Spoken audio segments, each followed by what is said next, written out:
May I come in please? হ্যাঁ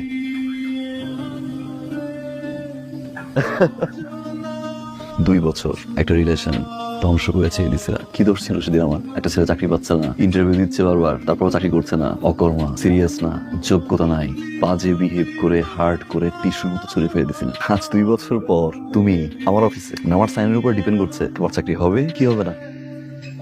sir, আপনাকে তো আমি একটা কথা বলতে ভুলে গিয়েছিলাম, চট্টগ্রাম থেকে আমাদের একজন ব্র্যান্ড ম্যানেজার আসবে আমাদের সেলসটা বাড়ানোর জন্য। নামটা জানতে পারি? ওনার নাম ঈশিতা। কি জানি বলছিলেন? এই অফিসে কাজ করার মতো কোনো যোগ্যতা আমার নেই, কোনো পোস্টে আমি কাজ করতে পারবো না।